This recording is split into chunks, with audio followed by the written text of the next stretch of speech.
¿Te has preguntado todo lo que ocurre antes de que tu comida favorita llegue a tu mesa? Quédate conmigo y descubre lo que hay detrás de cada bocado. Microacción. Microacción. Microacción.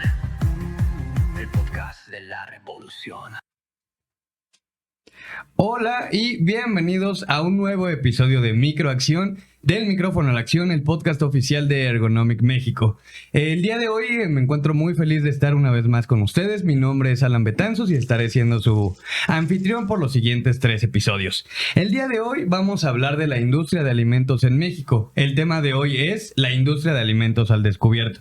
Y precisamente para hablar de este tema, pues me traje aquí a un invitado muy especial, el cual es Víctor Soto. ¿Qué tal, Víctor? ¿Cómo te encuentras el día de hoy? Hola, Alan, mucho gusto.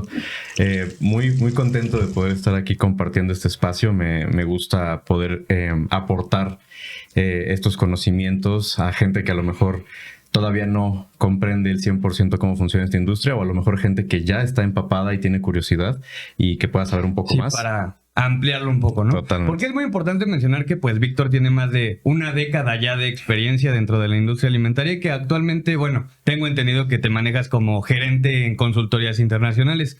¿De qué manera, pues ahora sí que tú llegas a este nivel? Pues desde salir de la escuela empecé a trabajar en la industria de los alimentos. Empecé como un supervisor de higiene, de calidad en manufactura específicamente, y ya de ahí me fui más especializando en temas de calidad, de inocuidad, manejo higiénico, certificaciones, y pues eso involucra muchas cosas de leyes, muchas cosas de normas y por supuesto de las tecnologías y procesos que se van utilizando en los diferentes giros. Claro. Y ya de ahí pues bueno, fui escalando y cambiando de trabajo para irme enfocando hacia esos puntos de consultoría y bueno, hasta llegar ya a estar a cargo de equipos a nivel internacional y tratar con cadenas de restaurantes y fábricas en muchos países ya. Sí, que al final es lo que checan, ¿no? Todos estos procesos como de lo que acabas de decir, calidad, inocuidad. Y pues sí, como un estándar de calidad básicamente. Total. Pero me gustaría preguntarte, ¿de qué manera tú, pues ahora sí que, pues cómo llegas a la industria de alimentos? ¿Qué fue lo que te llamó la atención o por qué decidiste al final pues dedicarte a esto?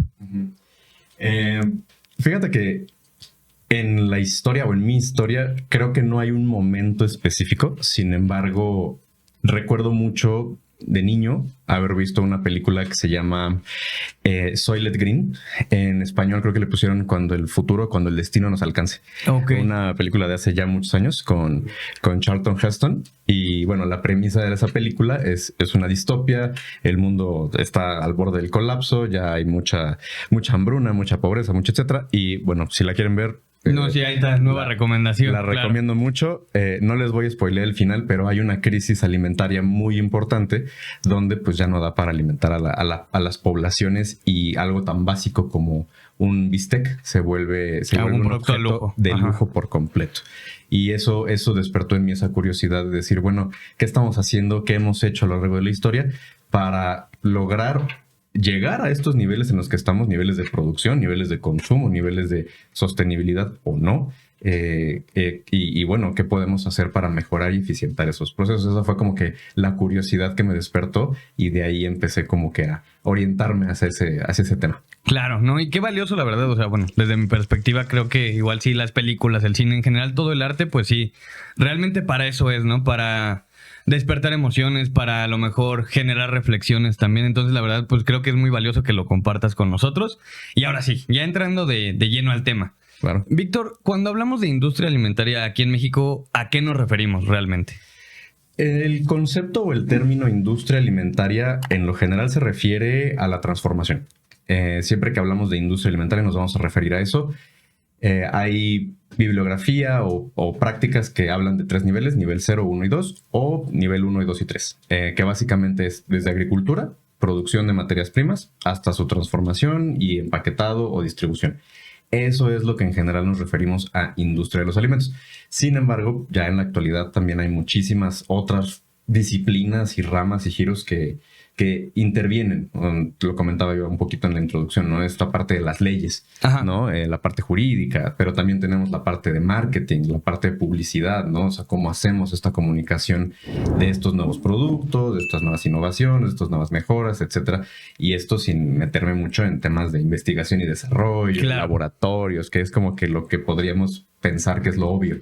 Pero hay varias cosas alrededor y eso ya es un concepto mucho más completo de industria de los alimentos o giro de los alimentos como tal. Vale. Pero entonces, ya hablando, dices que la industria es la transformación, que está permeada como por estas otras aristas, por decirlo así. Ujú. Y entonces, ¿de qué manera, o bueno, a tu perspectiva, cuál consideras que es el impacto económico y social de la industria en nuestro país? Wow.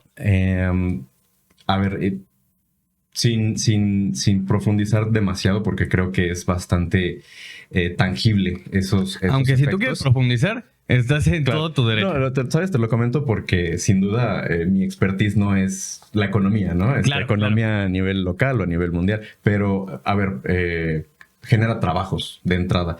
El giro de los alimentos, proveer alimentos en nuestro país, desde la época prehispánica fue un punto súper importante con lo que eran nuestros nativos indígenas, luego los mestizos y bueno, toda esta nueva sociedad que se armó. Una de las principales actividades económicas que tenía la gente, que no podía acceder a todos los trabajos que tenían disponible en todas las diferentes castas, pues era justamente eso, ponerse a vender comida.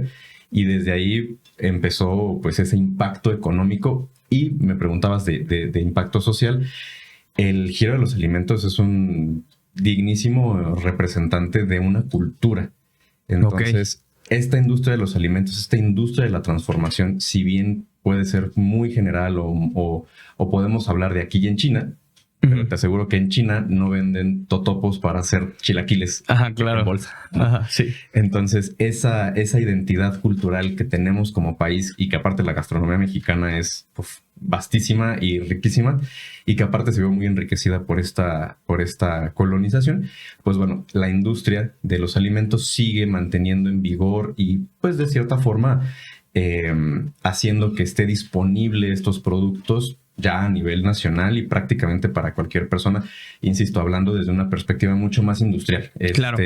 Si hablamos de las cuestiones más tradicionales, las tortillas hechas a mano, la comida casera, etcétera, bueno, eso estará disponible casi siempre, ¿no? Pero seguiremos manteniendo a través de esta industria, pues, vigentes muchas cosas que podrían perderse en el tiempo, si no existiera esa infraestructura. Que de hecho pronto pues ya también es uno de los temas que abordaremos y que también es muy interesante el hecho de ver ya esta transformación no en la industria, sino realmente ya en los productos como tal, ¿no? A ver, ahora vamos a pasar a una pregunta que es quisquillosa. Cuando hablamos de estos productos orgánicos, o sea... ¿A qué nos referimos con los alimentos orgánicos para empezar? Y partiendo de ahí, ¿qué alternativas actualmente, o sea, siendo 2025, en toda, como con todo este contexto sociocultural en el que estamos, qué alternativas tenemos para comer más saludable? Ok.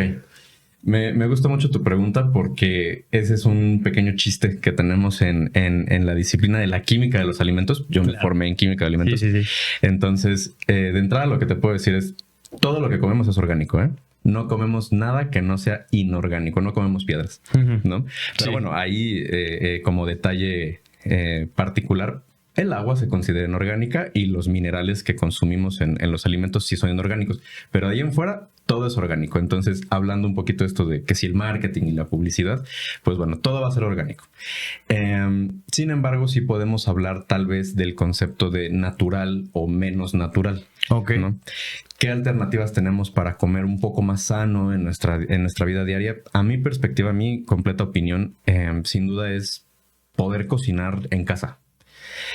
Involucrarnos mucho más con los alimentos que estamos consumiendo. Y eso no necesariamente implica ir todos los días al mercado a comprar la verdura, a comprar la fruta, a comprar la carne, supuesto. que eso sería una gran práctica. Pero sí empaparnos, sentarnos a leer las etiquetas de los alimentos, ¿no? A mí me gustaría preguntarte a ti, ¿cuándo fue la última vez que agarraste el paquete de tus galletas favoritas? Ajá, la información nutrimental, ¿no? ¿Y qué dice? ¿No? Claro, no, yo creo que, bueno, algo que yo habituaba mucho y era nada más porque literal estaba aburrido.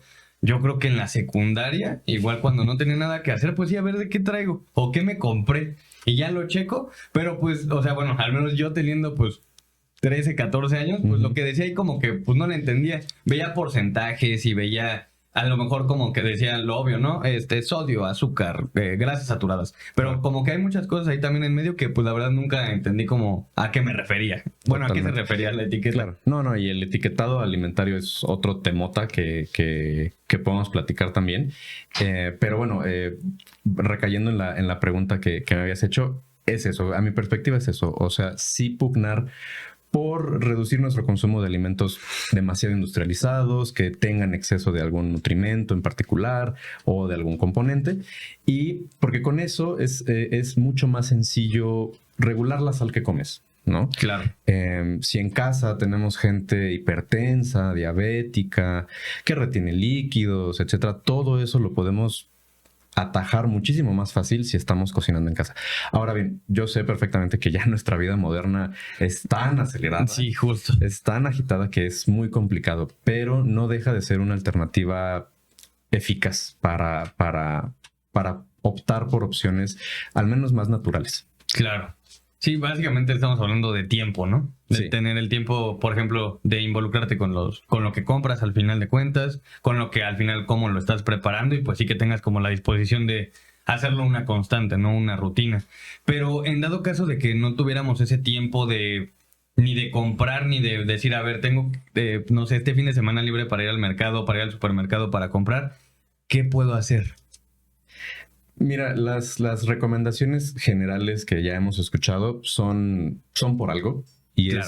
es una de las premisas que yo siempre manejo es esta cuestión de la dieta diaria, de la dieta humana, es tan sencilla y entre paréntesis tan complicada Ujú. como lo que consumas versus lo que gastes de energía, ¿no? Entonces, Ok. lo que trato de decir es cuidar nuestro consumo calórico. Y eso va a depender mucho de cuáles son tus actividades. ¿Vas al gimnasio? ¿No vas al gimnasio? ¿Te gusta hacer deporte? ¿Estás mucho tiempo sentado? Y sobre eso, trata de evitar consumir muchas azúcares, consumir muchas grasas. Al final de eso, todo eso son calorías, ¿no? Ujú.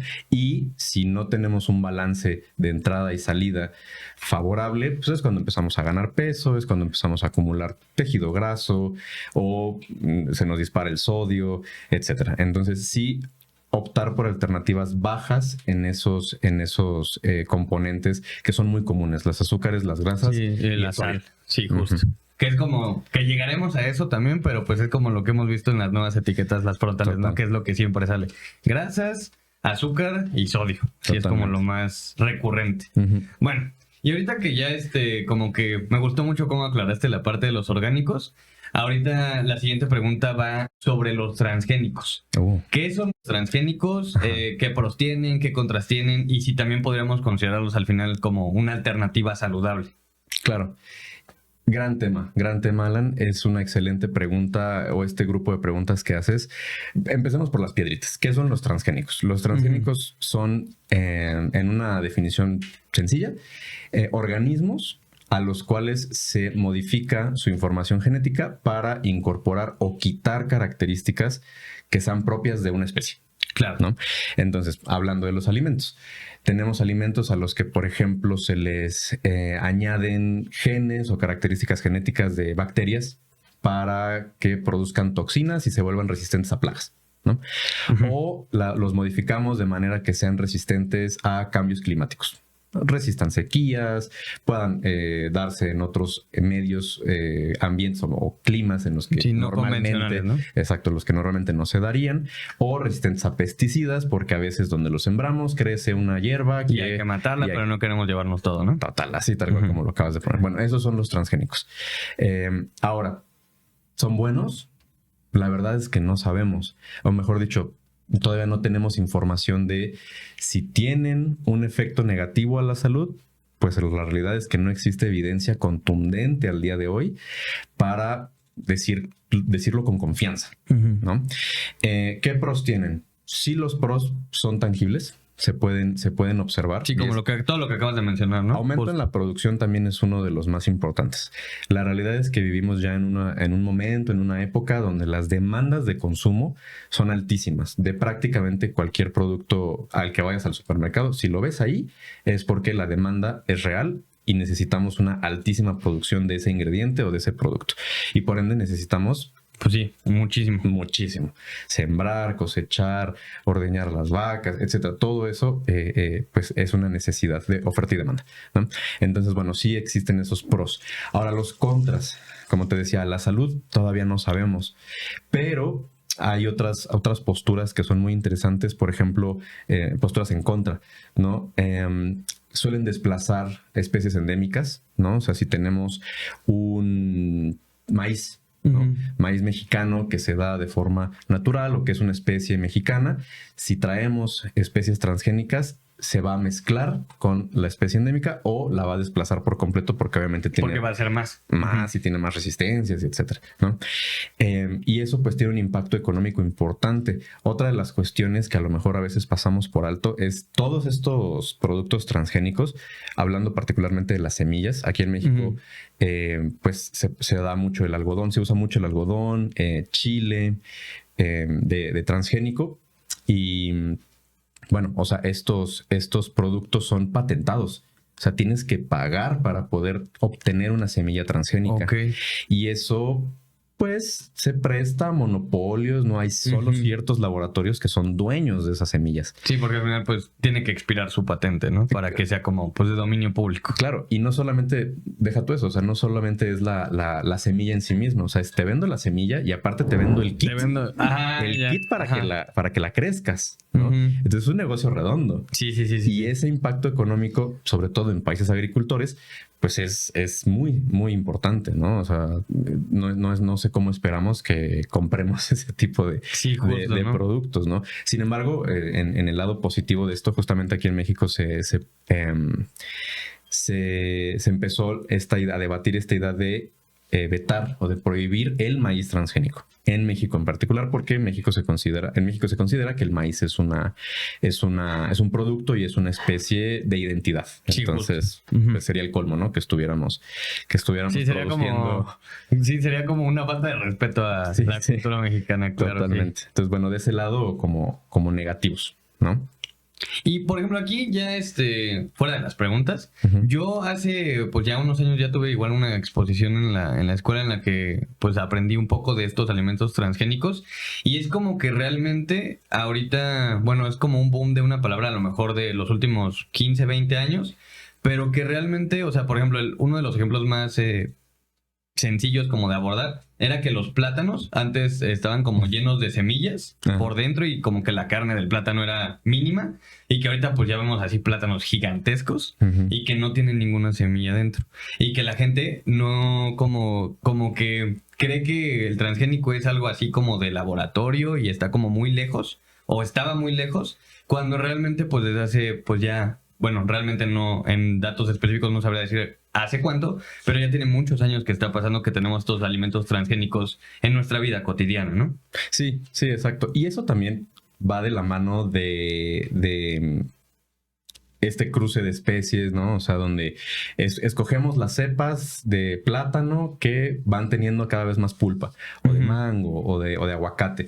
Eso no es selección natural, ¿no? Por definición, pero sí vamos segregando estos... Sí, se lo vas como direccionando, exacto, ¿no? Exacto. Sin necesariamente ser productos transgénicos, pero sí, definitivamente, esa es una de las cuestiones o de las cosas que el producto transgénico puede ofrecer como aparente beneficio, ¿no? En estas cuestiones, si queremos optar por mucho de lo natural, pues una de las opciones sería tener nuestro huertito, ¿no? Claro, por supuesto. Pongo mis jitomatitos, pongo alguna otra cosa, y cuando crece la plantita te das cuenta que tu jitomatito, ¿no? Es chiquito. Microscópico. Micro, ¿no? Y bueno, o sea, y dirás, bueno, pues es natural, sí.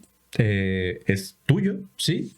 Pero entonces, esta gran escala que decíamos de consumo y de producción, Sí, no, pues ¿de dónde? este balance, pues cómo lo logramos, ¿no? Justo. Y entonces así, por ejemplo, si tuvieras que ponerlo en una oración, la diferencia entre esta parte de decir como, bueno, entendemos que lo transgénico es modificarlo genéticamente, pero esta parte en la que dices que lo vas como seleccionando, a ese término, ¿cómo le pondrías?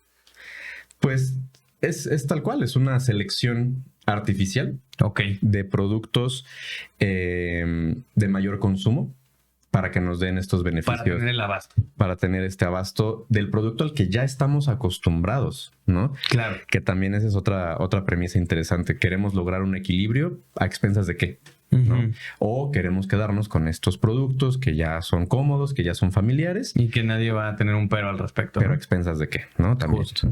Bueno, pues estamos llegando al final de nuestro primer episodio, Víctor, pero antes de despedirnos, me gustaría proponerte una dinámica. Ok. Esta dinámica literal se llama el dato random y es que Ok. literal un dato interesante o un dato, pues valga la redundancia, así ultra random que tú tengas sobre la industria de alimentos que quisieras compartir conmigo y con la audiencia, pues ahora sí que bienvenido sea. Un dato random. Wow. Ajá. De lo que sea, de lo Sí, que sí, te sí. ocurra. Sí, vamos a ver. Pues se me ocurre. ¿Sabías que? ¿No? Básicamente, Sí, como así, empezamos, ¿no? Ya ¿sabías con que? está bien el gancho. El hierro que tiene el cereal que comes todas las mañanas es metal. Es tal cual metal. Ujú. Y es lo que el cuerpo necesita. A parecer no sería tan así, ¿no? Es como si le dieras una mordida a un pedazo de viga. Ajá, sí, sí, sí. Nada más porque no podemos hacerlo así, pero es básicamente lo mismo.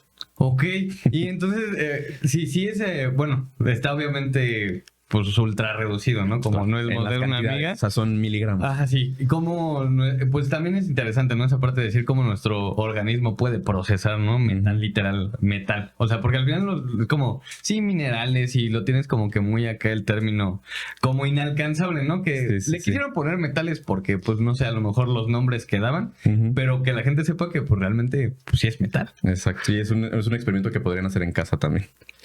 Comer metal. No. Descubrí el metal en tu cereal. Pones el cereal en agua que caliente.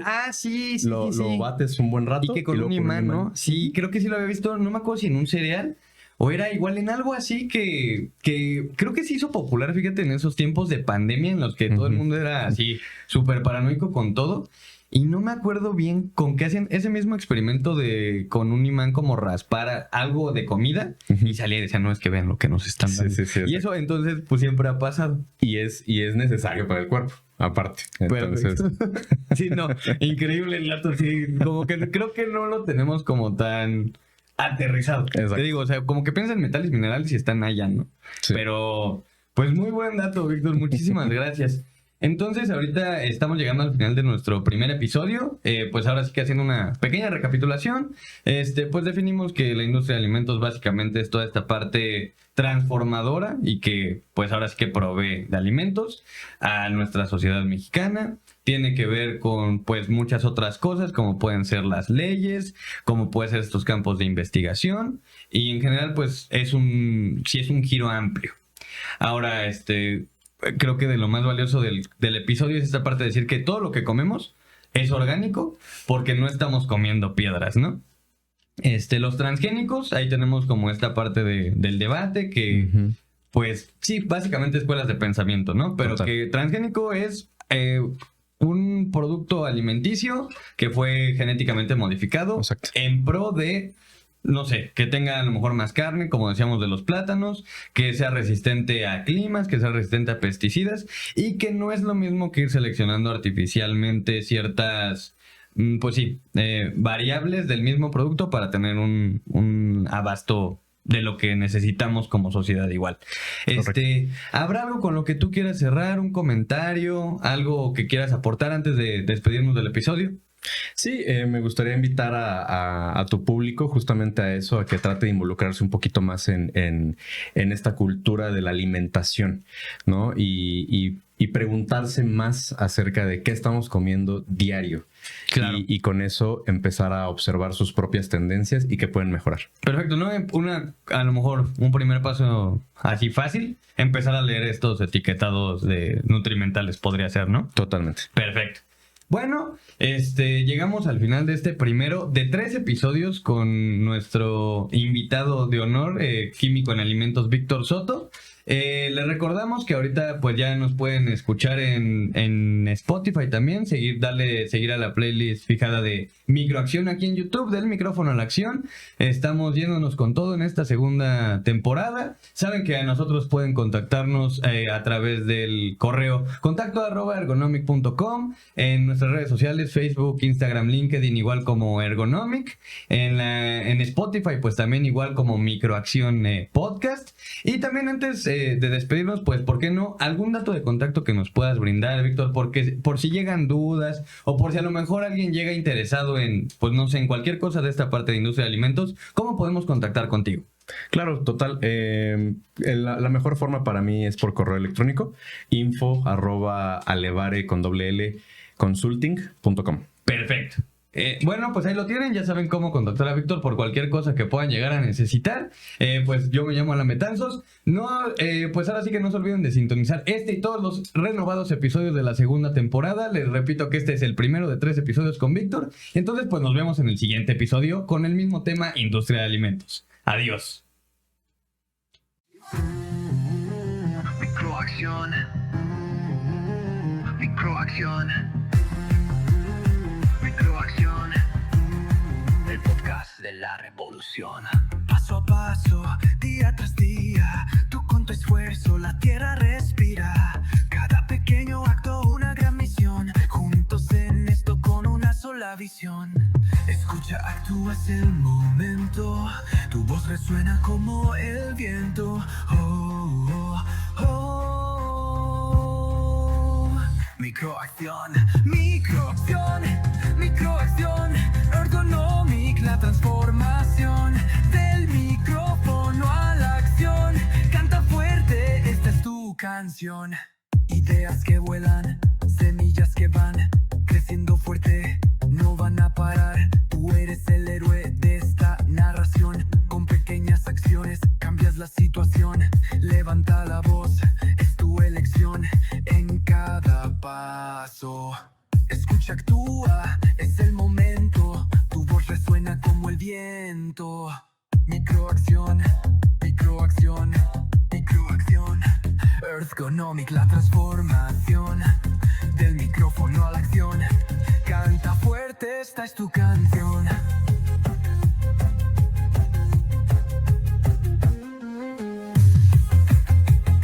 Microacción, microacción, microacción. El podcast de la revolución. Con pequeñas acciones, un gran corazón. Juntos somos la solución.